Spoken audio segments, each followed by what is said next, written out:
How's it going, everybody? Welcome back to another episode of Mogu Mail, and today we are just going to jump right into things because we have got a problem.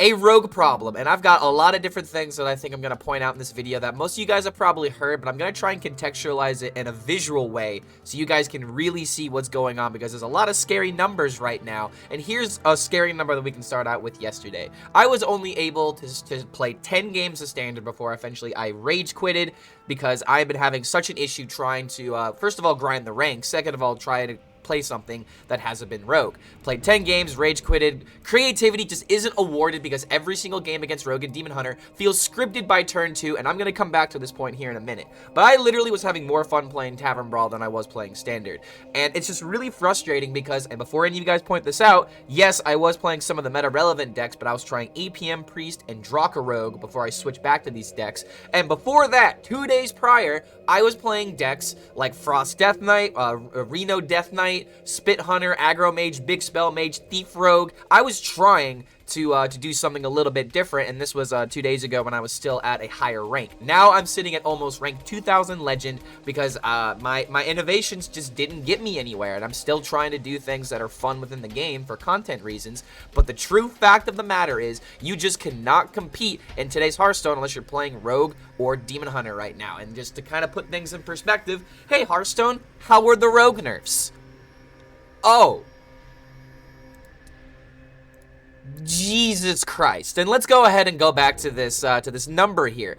45% of the top legend meta in the past week has been nothing but rogues. And I'm going to go through some HS replay data to kind of contextualize this as well. But good freaking lord, the top legend data is absolutely skewed. But if you look on HS replay, rogue is still number 5. So if we check out the most recent Vista Syndicate report, we can kind of see what's going on in recent ranks, because this, I believe, has been the global win rate since the expansion has gone live. So it makes sense with people struggling with rogue at first why this would be a little bit lower. But if we take a look at recent data, rogue is still number 1 no matter where you look. At all ranks, there's 18% of rogue, 10% being this 10% being Thief Rogue, which I think is the most popular deck in all the game. But then there's this Miracle Rogue creeping up, which is still the problematic deck. It's definitely always going to be the problematic deck at this point, and we'll get into the cards that might need to be changed here in a second. But if we look at the Diamond ranks, again, 21% Rogue, Legend, 30%, top 1k Legend, 45%, which I believe is a new record of a class breaking the game to this level. I don't know if Demon Hunter was above 40%. Maybe it was just like 40, 41. But good lord, look at this power differential. There are 1, 2, 3, 4, 5, 6 classes in Hearthstone with below a 4% play rate. And it's not that you're not going to see these classes, but it's just like they just don't appear like the rogues do. And it's really frustrating with Maestro Rogue being like, oh, by the way, you might be playing another deck. Nope, you're playing Maestro Rogue. You're always playing Maestro Rogue. So what exactly is going on here? How can we look at the data to kind of contextualize things? Here is the top 1,000 data, top 1,000 legend data since the patch has gone live. You can see that Thief Rogue is still quote-unquote the most popular deck in the game so far. But what exactly has been going on? Why aren't we seeing as many Thief Rogues? Because I have been seeing some, but not to the extent of this Miracle Rogue, which has still been the best deck in the game. Well, this has been since the patch has gone live almost a month ago. If we look in the past 7 days, these are the only decks that are seeing play. Let's see, Quest Spell, Demon Hunter, Thief Rogue, still apparently a good deck that people are playing. Miracle Rogue, Miracle Rogue, Miracle Rogue, another Miracle Rogue, another Quest Demon Hunter, a different kind of Thief Rogue, Quest Demon Hunter again, and then finally, at 800 games, we have Evolve Shaman, which is, I don't even know why we're playing this deck. I'm not going to look into the data because it's probably not concise enough. But it's just like, these are the only decks that people are playing in the top 1,000 range, and if you look in the past 3 days, Thief Rogue is still maintaining as like the only other deck beside Miracle Rogue and Quest Demon Hunter that are surviving, but it's still just rogues versus demon hunters. Control Paladin trying to get an edge here, maybe because Cariel can win some of these matchups, but if you don't make it to turn 8 or turn 7, you're just not gonna survive, which is why I'm not surprised that this deck isn't really emerging like we would usually see decks like at this time emerging. Like, we need the counter decks in order to beat these main decks, but the counter decks are just not good enough unless you completely tech your deck against it. And I have another point with that coming up here in a second as well. But good lord, man. Even if you look at the legend data, here's something that I really like, though. The legend data, people trying to grind up to legend, they have been experimenting, and they were playing with different classes. Frost Death Knight saw a lot of play because it was a fun deck, and people wanted Death Knight to be good. Miracle Rogue's starting to creep up here. We'll wait on this in a second. Shock Spitter Hunter, solid tier 2 deck. Aggro Mage is a solid tier, I would say solid tier 2 deck, but it gets pushed to like tier 3 because of how it's positioned in the meta versus Demon Hunter and Rogue. Big Spell Mage is a good way of being able to counter Rogue slightly if they misplay because of cards like the Sorceress, which swaps 0 mana cards with your high mana cards. Obviously, that's good. But then, like, if we look what's going on in the past 7 days, even the legend ranks start to show Thief Rogue, Miracle Rogue, Quest Demon Hunter, Miracle Rogue, Quest Demon Hunter. Frost Death Knight starts to peak up a little bit, but like it's still fallen off so much compared to like how many games we had since the beginning of the balance patch. In the past week, which has been like almost 25-30% of this balance patch's existence, this thing has gone down significantly. It's gone down. And then suddenly, like, Shockspitter Hunter and maybe Big Spell Mage and Control Paladin and Evolve Shaman start to become these other decks that people are playing, but they still barely don't have enough game compared to these other decks that are seeing play.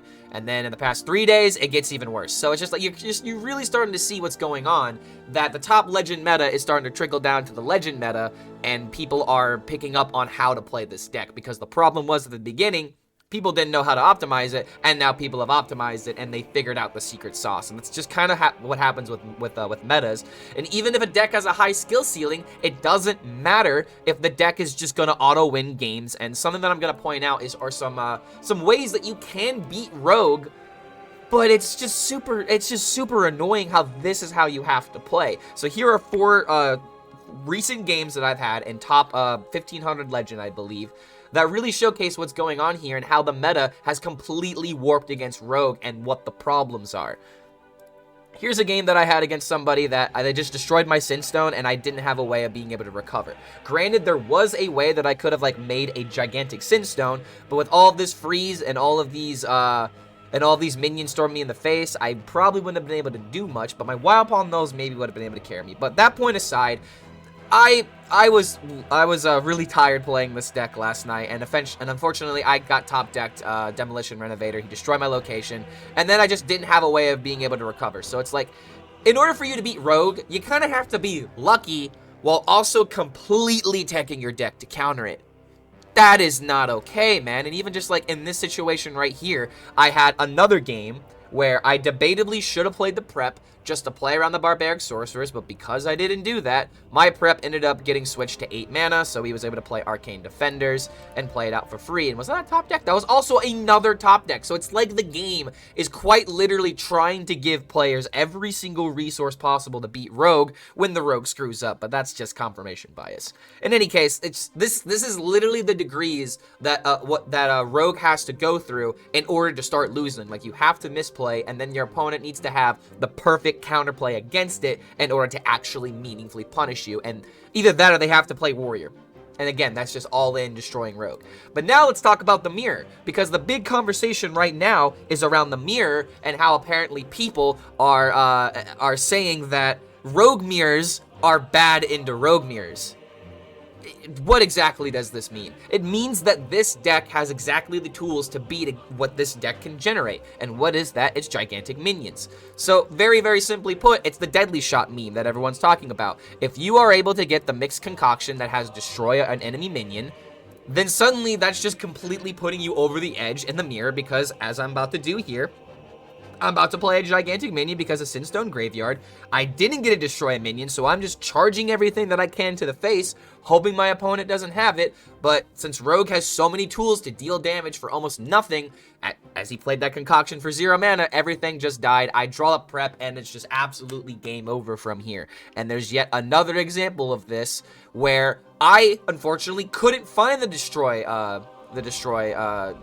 concoction. Granted, I should have ran these 1/1s into here, and I maybe would have had a better chance of finding it, but this is just another example of what can happen when one rogue hits the nuts and another rogue just doesn't have any sort of counterplay, because guess what? I saw this On turn 4, I just conceded. There might have been several things that I could have done differently in these games, but the reason why I'm showcasing these games is because if a player who is not seasoned at all goes up against this deck, makes, like, you know, the few misplays that a beginner is going to make as they learn the game, they're just gonna get absolutely destroyed, dude. And it's not fun to be destroyed. You want to be beaten, but you don't want to be absolutely obliterated. And that actually goes to my next point here on what can we improve with Rogue, and it really is just the mana curve of the deck. Every single card doesn't cost mana, and I know that's not a meme at this point, and people keep saying it like a meme, but I'm gonna show you here exactly what's going on. Here's the mana curve of the deck. Well, hold on a second. These 5-drops and these 6-drops often get played for like 2 to 0 mana. Most of the time being 0 mana, because playing these cards for 1 mana is just, why would we ever do that? But in any case, we have 1 actual 4-drop, 2 actual 3-drops, and the rest of the deck is literally 2 mana or less. There are so many different abilities that discount mana. There are so many different abilities that make things 0 mana. There's so many ways of being able to play multiple cards because of Shadow Step and Shadow Demise, which isn't even really a bad card. It's just, it becomes a 3rd copy of Shadow Step. And really, I think the only thing that we can do in order to prevent Rogue from being absolutely Giga Tier busted is we have to change the interactions between Maestra and Null, if we're even going to change anything at this point, because I feel like most of these changes are going to be reverted once we have these cards rotate to Wild anyway. So it's just about maintaining this last couple of months until the rotation happens. So if we're going to make any changes, I feel like what we need to do is just make Null Maestra interaction different in some regard. Make the Null 6 mana again. Maybe change how it works with Potion Belt so that way it discounts 2 instead of discounting 3. I don't know. Just change it in some way or another. There have been so many suggestions and so many recommendations that I really don't think I can have anything new to talk about with this nerf at all. But I really do want to press this this idea of Shadow Step being changed to where it returns a friendly minion to your hand, but it only costs 1 less. You need to hit this card. And it's not just because of Astalor, although Astalor is a big reason why you should. It's because of how it works with your Ghoulish Alchemist. It's because of how it works with your Potion Master Pucericide. It's how it works with Edwin, how it works with Null, and how it works with Scribbler. And if these cards are already 0 mana anyway, then changing Shadow Step really doesn't matter anyway. But you're changing the effects to where it doesn't work with every single 2-drop that you print. Wasn't the entire reason that we rotated Coldlight Oracle earlier is because card draw is so aplenty? There are so many ways of being able to milk Battle Cries, but oh no, if we get rid of the card that bounces it back into the hand, or if we change this in any way, then suddenly Rogue becomes unplayable. I don't believe that. I don't believe that changing this card at all is going to limit what Rogue can do. It's just going to be able to open up more space in the design aspect of the game, to where, again, a neutral 2-drop isn't just going to be busted in Rogue, because guess what other 2-drop was really good in Rogue? Was Shadow Step at a time. Oh, by the way, it was, if I can pull up the thing fast enough, we're in standard, so I'm not going to be able to pull this up. But it was Prince Kelazeth. Kelazeth was the card that a lot of people were playing, as I am not pulling up the card because I can't do it right now. But in any case, like, that's pretty much the video. Like, all the problems of Rogue have been obvious for a while, and it's just the fact that there are so many 0 mana interactions, there are so many ways of your turns being denied, to where fighting for the board sometimes just straight up doesn't matter because the Rogue has exactly what they need. Rogue has everything now. It used to be that they didn't have removal. It used to be that they didn't, it used to be that they didn't have healing. It used to be they didn't have, like, AoE, but now they have so much removal and single target, like, destruction, that it doesn't matter that they don't have AoE. They have removal now, and since they have this healing aspect from Astalor, I just can't think of anything that Miracle Rogue doesn't have in this meta. I think Shadow Step is just really the last card that you need to hit in Rogue in order to pipe it down just a little bit, but I think that this is also an issue of how many 0 mana interactions are available in Rogue and how many 0 mana interactions are not available in all of these other classes, like Shaman, Death Knight, and I guess kind of Warlock to a degree, because these decks just require so much buildup. But I think that's pretty much everything I wanted to say in this video. Rant completed. I'm really annoyed with Rogue right now, and I feel like if you want to see someone explain this in a more calm way outside of just me ranting the entire time, check out Brian Kibler's video. He talks about a lot of things that pretty much I addressed here, but I really wanted to showcase the data on how things have completely changed in the past week almost, where like the data that we've had for the entire month is almost misleading, and I think that's absolutely astounding, showcasing how powerful Rogue actually will be and how it will continue to dominate until something changes. Even after 4 Rogue nerfs, it was not enough. But in any case, I think I'm going to go ahead and end the video here. Go ahead and let me know what you think about Rogue down in the comments, and we'll talk about any kind of changes, because I really don't think any major changes outside of what happens to Shadow Step is really going to matter until rotation. Well, Wild Palm Null as well. But those are the 2 cards that you have to hit, Shadow Step and Wild Palm Null. If those cards don't get hit, Rogue is just not gonna be lowered in power level until rotation happens and everything is completely changed as we know it. But in any case, thank you guys for being here. I'm gonna end this video now since I've said this 3 times now, and goodbye. Thank you for watching.